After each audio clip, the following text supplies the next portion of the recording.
ಸ್ನೇಹಿತರೆ ನೋಡಿ, ನಾನು ಮನೇಲಿ ಇದ್ದಾಗ ನಾನಿವತ್ತು ನಮ್ಮ ಊರಲ್ಲಿದ್ದೆ. ನನ್ನ ತಮ್ಮನ ಮದುವೆಗೆ ಊರಿಗೆ ಬಂದಿದ್ರೆ ಅಬ್ದುಲ್ ರಜಾಕ್ ಸ್ನೇಹಿತರೆ, ನಾನು ಮತ್ತೆ ಹೇಳ್ತಾ ಇದ್ದೀನಿ, ಅಬ್ದುಲ್ ರಜಾಕ್ ಏನಿದ್ದ, ಅಬ್ದುಲ್ ರಜಾಕ್ ನನ್ನ ವಿರುದ್ಧ ಒಂದು ಸುಳ್ಳು ಆರೋಪ ಮಾಡ್ತಾನೆ. ನಾನು ಇಸ್ಲಾಂ ಧರ್ಮಗುರುಗಳಿಗೆ ಬೈದಿದ್ದೀನಿ ಅಂತ ಹೇಳಿ ಸುಳ್ಳು ಆರೋಪ ಮಾಡಿ FIR ಮಾಡಿಸಿ ನನ್ನ ತಮ್ಮನ ಮದುವೆಗೆ ಮನೆಗೆ ಬಂದಿದ್ದಾರೆ, ಇಲ್ಲಿಗೆ ಬಂದು ಅರೆಸ್ಟ್ ಮಾಡ್ತಿದ್ದಾರೆ. ನನಗೆ ಬಂದಿದ್ದು ಕೊಲೆ ಬೆದರಿಕೆ ಬಂದಿದ್ದು ನನಗೆ.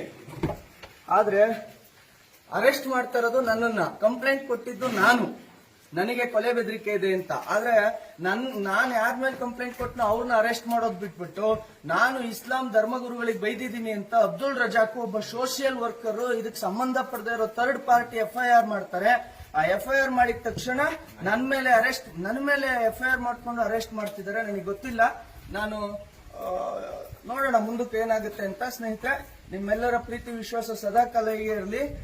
ಈ ಸುಳ್ಳು ಆರೋಪ ಏನು ಅಬ್ದುಲ್ ರಜಾಕ್ ಮಾಡಿದಾನೆ, ಇದೊಂದು ಬಹಳ ದೊಡ್ಡ ಷಡ್ಯಂತ್ರ.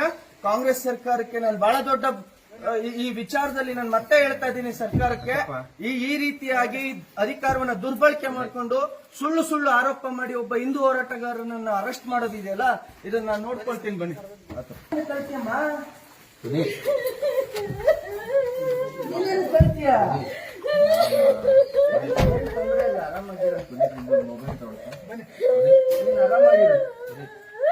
ಊರಲ್ಲಿ ಇದೆ, ಬೆಂಗಳೂರಿಂದ ಬಂದೆ ನಾನು.